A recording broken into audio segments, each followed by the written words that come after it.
Hello everyone, it's me, your girl Shira Rose Green. I am home and I'm going to chit chat with you guys a little bit. In today's video, I'll be talking about first ladies. First ladies, not the ones who married to the president, all right? I'm talking about the ones who married to pastors, all right? And the hell what them go through.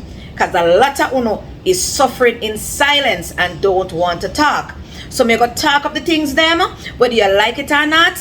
Me just go talk up the things them because me see my mother go through it. So me go talk up the things them, and I'm going to elaborate on it for a little bit. All right. So while you're at it, guys, subscribe to my YouTube channel and turn your post notification bell. So when I drop a new video, you'll be notified. Stay tuned.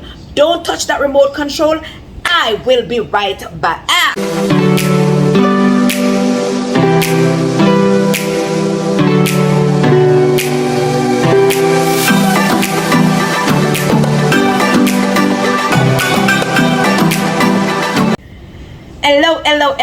Hello, and welcome back to my channel. In today's video, as I mentioned before, we're going to talk about first ladies who are suffering in silence. A lot of first ladies is suffering in silence. Their pastor's husbands is giving them hell. You understand what I'm saying? A lot of y'all pastors, y'all say you go on business for the king, but you're actually on business underneath the secretary frack tail. Let's be real with something. A lot of vestry on oros. Let me tell you this. I've seen my mother go through hell. All right? When convention, instead of my mom on the pulpit with her husband, she was in the congregation and the secretary on the pulpit with her husband. Them something their slackness. And a lot of first ladies are going through it right now. But they're hiding it underneath the hallelujah, underneath the praise, underneath all this stuff. And they are actually crying in silence. You understand what I'm saying? So being a first lady don't always, some of y'all are going through a lot. Some of y'all are going through so much. So much. Because guess what? Your pastor husband gone for years. When's the last time you see him? When's the last time you see your husband? When's the last time you, for months, for weeks, for days, they've gone away on church trip? But in fact, they're in another woman's bed. Let's talk up the things then. Let's be real. I'm not saying every pastors are like that. You have some great pastors, because I grew up with a wonderful pastor, Pastor Ina Armsby. She was a great, wonderful pastor. But yeah, some of them already come up. You're drunk yesterday and today you're pastor yourself. There are many pastors who are working obia and witchcraft. There are many pastors out there right now who's not talking to their children. There's many pastors who hate their own picnic them. Many pastors out there right now. So that's why I don't allow a lot of y'all to lay your hands on me, because man, I'm filthy. You understand? Another thing I want to talk about, people. For instance, you're getting married, right? It's not everybody you're supposed to come and pray over your union. Because some of them were praying over your union, their union is not intact. They are abusing their wives. They are abusing their husbands. They are not washing their husbands' clothes. They are not coming home. You know what I'm saying? They're on business trip, and for months and weeks, the wives or the husband, no bless eye upon them. So you have to be careful who you are allowing to bless your union too. Not because they're pastors and call themselves pastors. It's just a name, pastor. Anybody can be pastor. They soon put jacket pan dog and make dog go back and put place in my pastor dog. Pastor water don't know. You understand what I'm saying? It's not back in the days when we used to grow up with our pastors and we're like, oh my God, we respect the ground that our pastor walked on. She was such a powerful woman of God. And I was so happy and honored to be in the presence of Pastor Ina Armsby. But this is someone who is a wicked. Someone who don't treat no parents or not parents, no wife and your children good. Some of y'all and is filthy. When you just come from Obia man Saturday and go to church and preach Sunday. But woe be unto you. Let's stick to the point. First lady, speak out. Stop worrying about, oh, I'm going to lose my members. Worry about your health. Because you see them stress there? You know, say, Sunday I go church. And you're saying to yourself, oh my God, I wish church could go longer. Because you know when you get home, it's going to be chaos. A lot of y'all are in competitions. A lot of y'all accept the fact that your pastor husband go there and breed off the member them of the church. And you accept it. Stop accepting their slackness. A lot of brothers and sisters are in one church. Me bow like that, you know. Me just talk up the things. Me not hold back nothing for nobody, you know.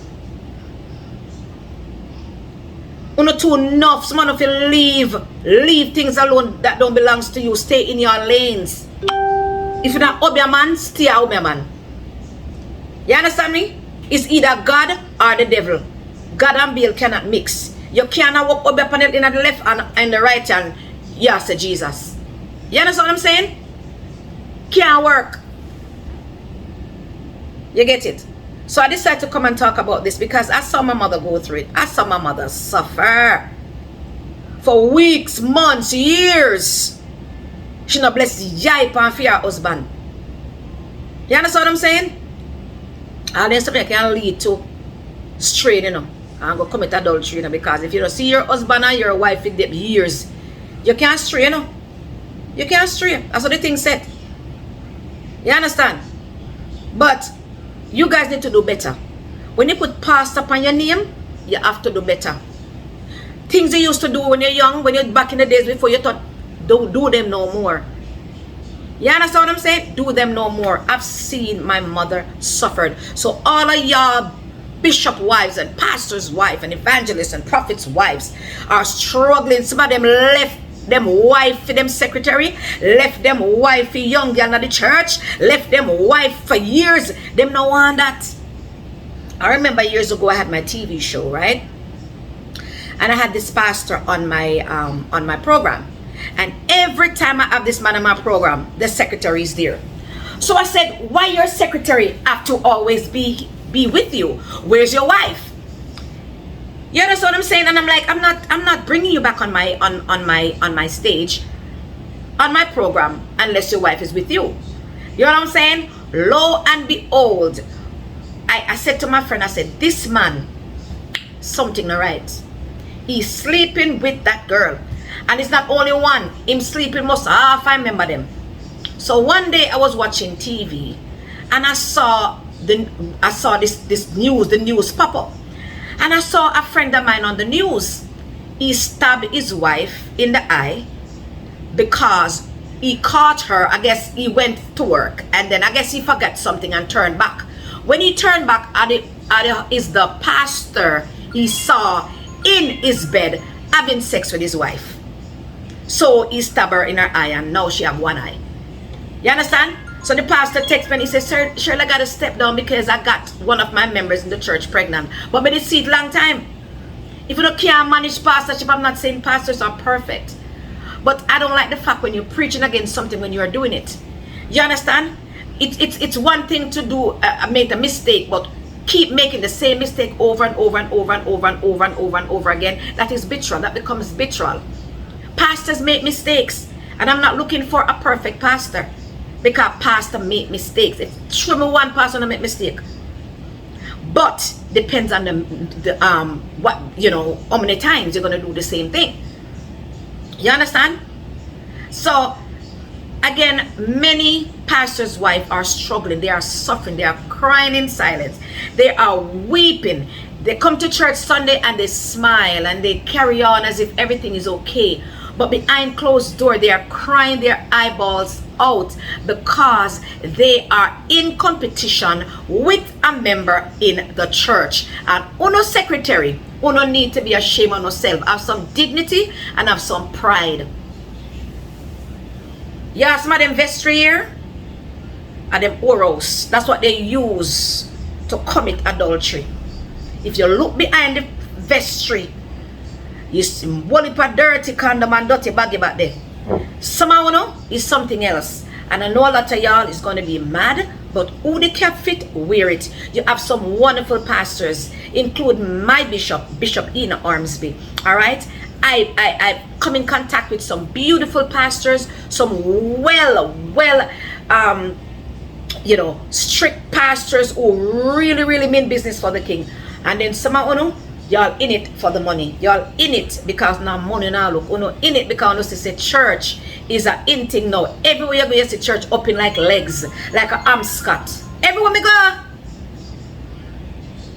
it's sickening. Stay in your lane. Not everybody was called to be pastors. Not everybody was called to be prophets. You understand?